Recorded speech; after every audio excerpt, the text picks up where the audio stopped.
আসসালামু আলাইকুম। আজকে আমি রান্না করব চিংড়ি মাছ ও নারকেল দিয়ে লতি। কেমন আছেন আপনারা সবাই? আমি আলহামদুলিল্লাহ খুব ভালো আছি। আশা করি আপনারাও ভালো আছেন। আমি প্রথম প্যানে তেল দিয়ে তাতে চিংড়ি মাছ, নারকেল বাটা, পেঁয়াজ কুচি দিয়ে দিয়েছি। একসাথে এবার ভালো করে ভেজে নেব, লাল হওয়া অবধি ভেজে নেব। যদি লাল হওয়া অবধি নারকেলটা ভালো করে না ভাজেন তাহলে নারকেলের একটা কাঁচা গন্ধ রয়ে যায়। এবার আমি দিয়ে দিচ্ছি হলুদ এবং মরিচের গুঁড়ি।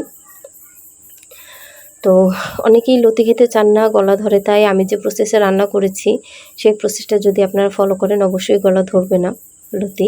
তবে কিছু কিছু কচুর লতি আছে যেগুলো অবশ্যই খাওয়া যায় না। আমি এখানে মশলাটাকে ভালো করে কষিয়ে একেবারে ঝোল দিয়ে, ঝোলটা যখন বলক এসছে তখনই আমি লতিটা দিয়েছি। আমি এখানে আর কোনো পানি ব্যবহার করিনি, ঠান্ডা পানি একদমই ব্যবহার করিনি।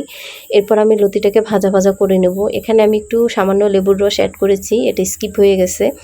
সামান্য চিনি দিয়ে দিয়েছি, আপনারা চাইলে সেটাও নাও দিতে পারেন। আর কিছু লেবু পাতা দিয়ে দিয়েছি। এই যে তৈরি হয়ে গেল আমার কচুরলতি রান্না। তো আল্লাহ হাফেজ।